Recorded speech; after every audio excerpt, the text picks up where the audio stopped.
In less than a week, the ICC Cricket World Cup will begin here in the Caribbean and the United States. It comes on the backdrop of struggles for the West Indies team both on the field of play and in the boardroom.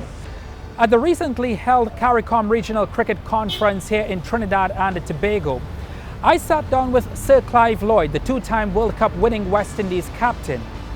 We spoke about a number of issues, including that of the current state of West Indies cricket, the rise and potential threat of American cricket to West Indies cricket, and we also spoke about the West Indies World Cup chances. Let's pick up the conversation where we were talking about the need for administrative changes at the board level.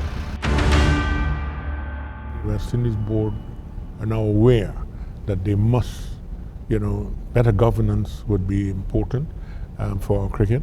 And I think that they're taking on board everything that is being done.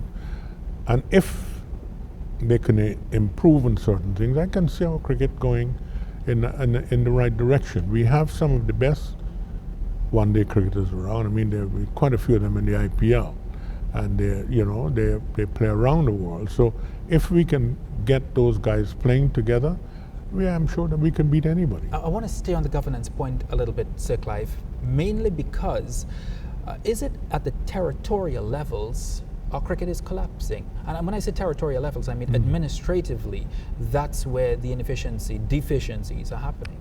Yes, I think they've realized that it's territorial level, board level. We have to improve in that respect. And I think they're taking on board quite a lot. I think this board has not been, challenged, in the future like they have at this conference. And I hope it's not the last one that we have. And I hope it happens fairly often so people will keep abreast with what's happening. Yeah. We talked a lot at this conference as well about investment. The major quote of this conference has been it takes cash to care.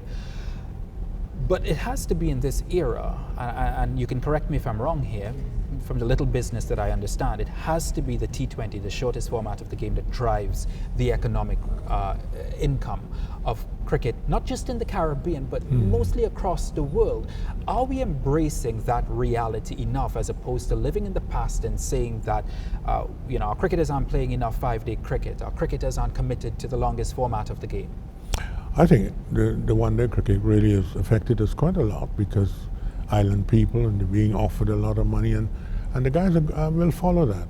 But I still think that it's important that we have to get everything right in that respect. The one-day cricket is, bringing in quite a lot of money to the coffers of the other nation. India will receive $6 billion for this IPL, and I think that we made a mistake years ago in selling ourselves short. I think we sold our cricket for 50 years. We should be running our one-day stuff, and we would be making quite a lot of money. And I think I don't know if it's laziness or what, in us giving it to another company. We have to be more. I think proactive in everything we do now, because we are in a very precarious situation. We have 14 islands, we're not one country, and as I said in the conference, that we need to approach the ICC for special dispensation. Because when we were in the ascendancy, we were the cash cows for these guys. We were playing people more often than not. We used to play 2 tours in the winter. Because everybody wanted to see the West Indies. Want to beat the West Indies, and they know that they'll have big crowds. So now we are getting the same amount of money as Bangladesh, and we've been in the cricket fraternity for 96 years. If you look at the Premier League in England, Arsenal doesn't get any more money than Chelsea. Liverpool doesn't get any more money than Manchester United. They all get the same because they're in this league together. And I thought that the same thing should be with the ICC. that we in this league together, why should 3 countries get 180 million and the rest get 80? That is difficult. Clive, that's terrible to you've spent time comprehend. at the ICC. I mean, we've talked about this. This is a topic of conversation that is not new, especially since the BCCI has held cricket, what people say, at ransom. What would be your perspective on changing the global structure of cricket? Because like you said, it's not helping Namibia, it's not helping Kenya, it's not helping Bangladesh or Sri Lanka or even the West Indies, which, by the way, everybody says the brand is still very strong, but the money isn't coming in. We should all get the same, but the teams that are 1, 2, and 3 will get some more because you've worked your way to get there. It's like if you were in the Lawn Tennis Association. If you're the top guy, you get some money, 1, 2, and 3. The point is that cricket is a very expensive game, and you need to have everybody sort of singing from the hymn sheet, getting the best facilities for their players, getting better remuneration for their cricketers and their officials. So you need to get that from the money that you'll get from the ICC.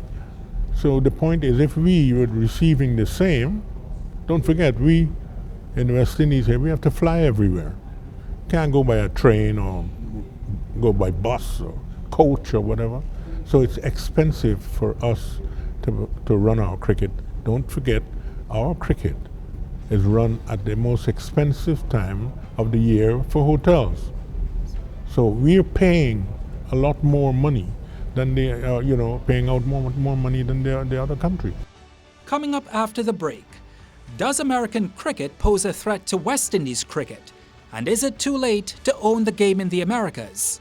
The point is, we should have embraced those people as we did years ago when they played. America, Canada, and Bermuda played in our domestic cricket.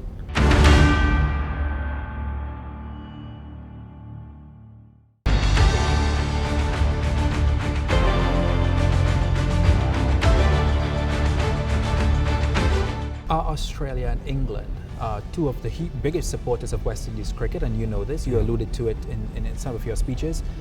Are they culpable in the devastation that countries like the West Indies, Bangladesh, Sri Lanka face in what we are seeing when it comes to global cricket? Yes, because when we played cricket in those countries, we had 89,000 people at Melbourne. You go to different England, the seats sold out, the gates are closed early because they're filled, and they were making money off of us because we were in the ascendancy.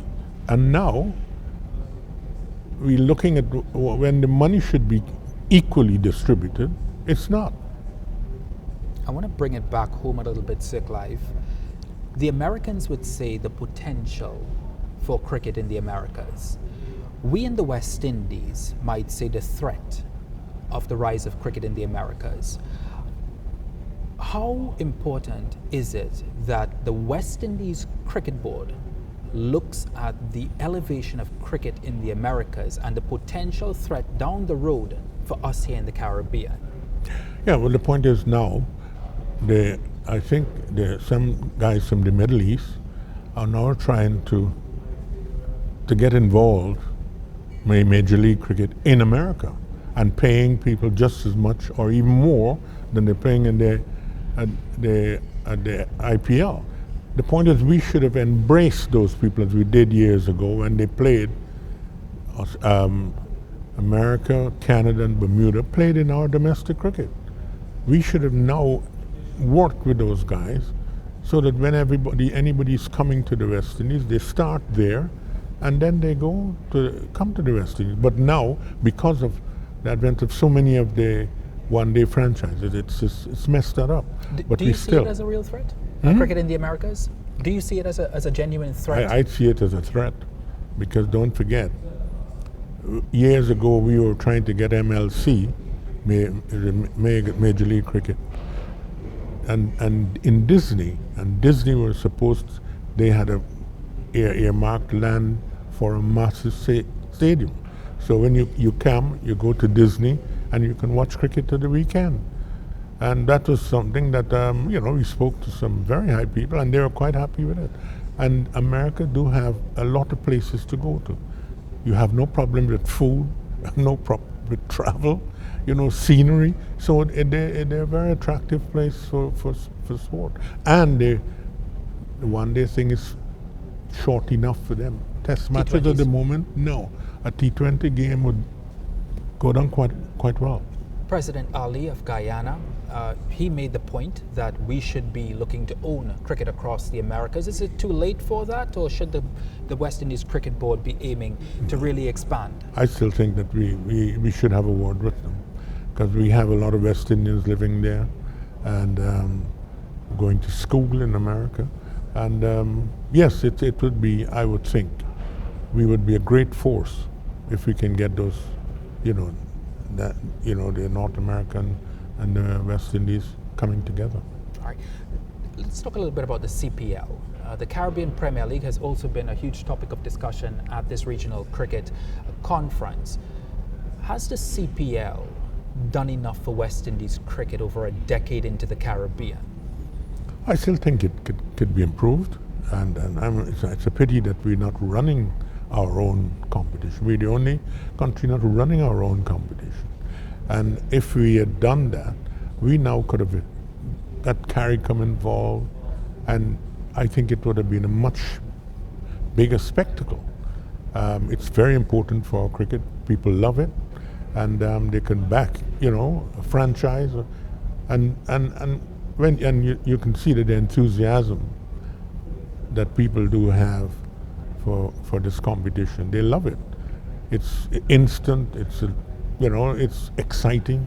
Because I think it's an exhibition. Yeah, it was supposed T20 is an exhibition.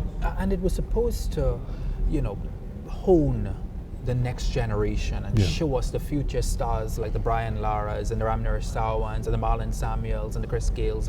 Is it doing that? Yeah. We could even make it more exciting and include one woman in every team.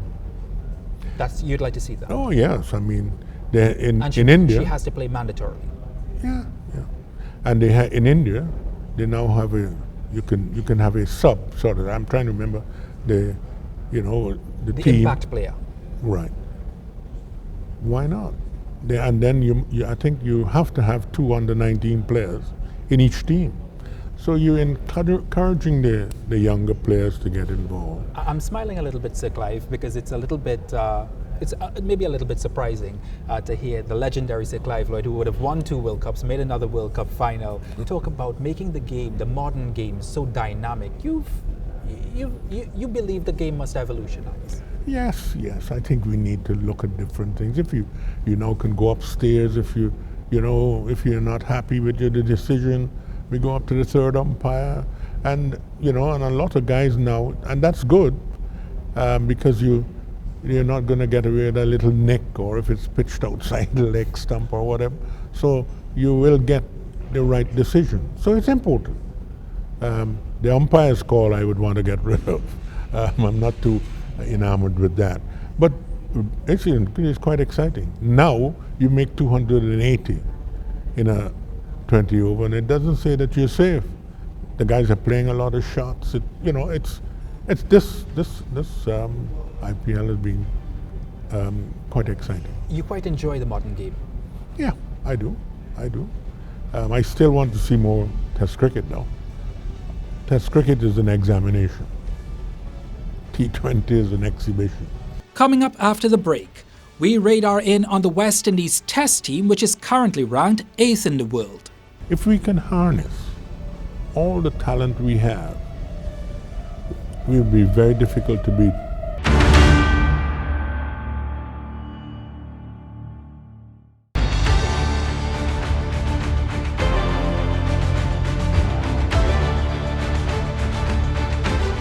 Well, there's an exhibition World Cup, if you want to call it that, coming up in July. It will be played right here in the West Indies, along with the United States.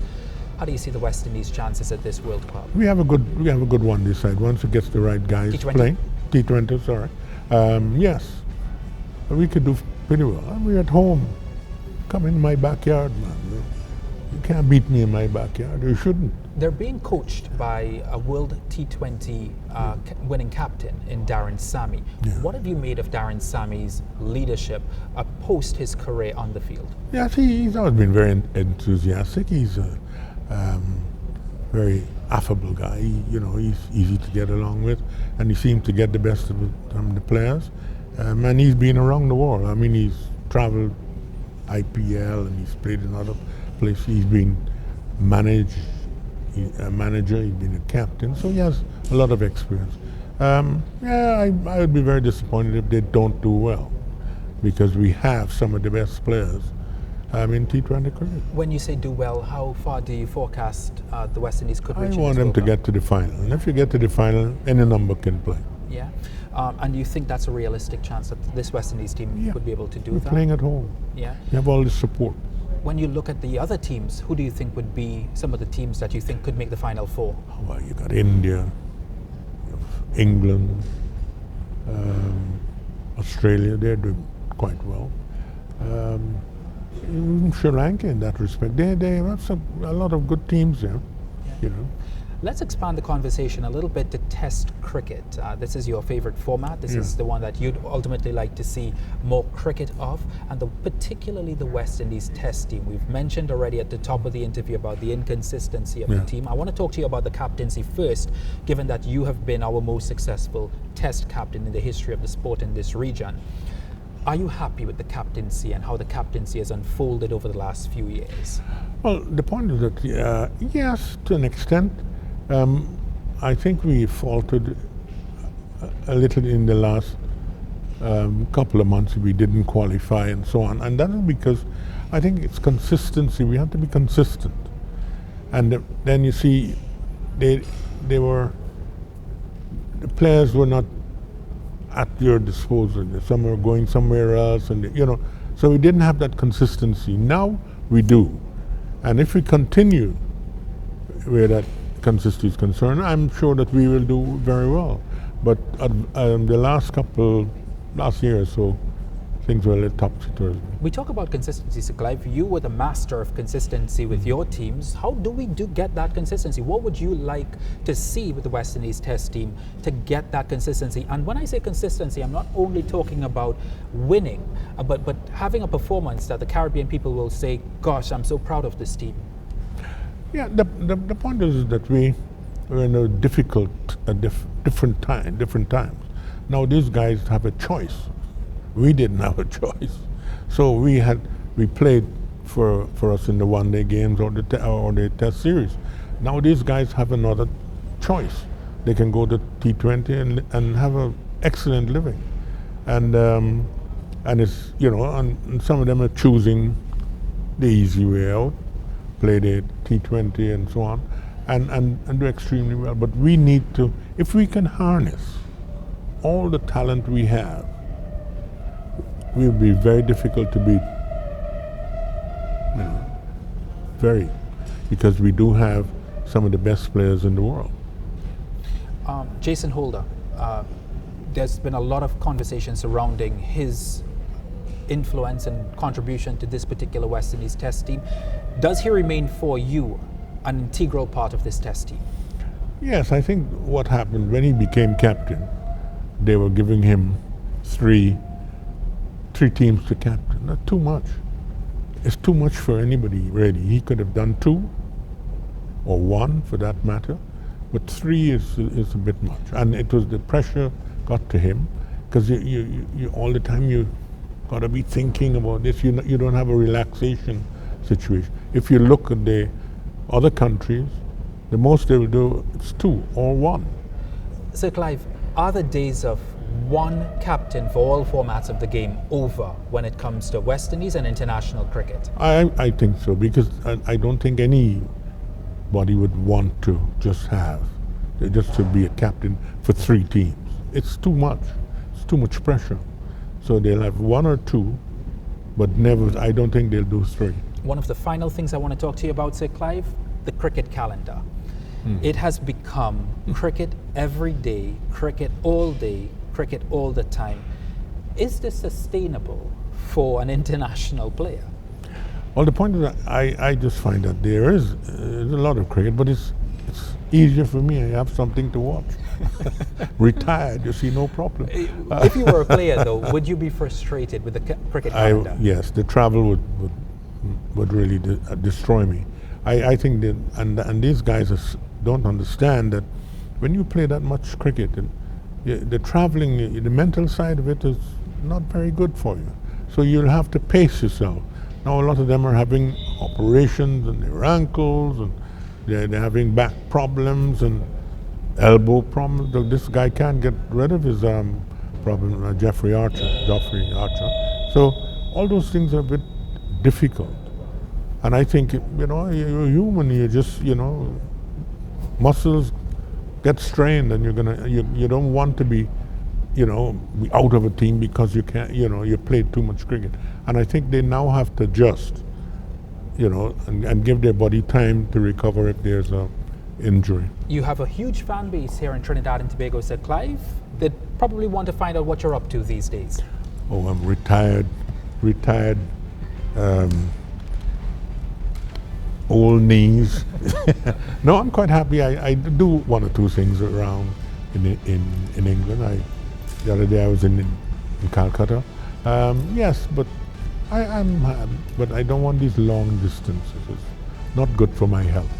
Sir Clive Lloyd, two-time World Cup winner and World Cup finalist in 1983. Thank you very much for your time. We Pleasure, sir. appreciate it. Pleasure. No problem. Thanks very much, Sir Clive. Cheers.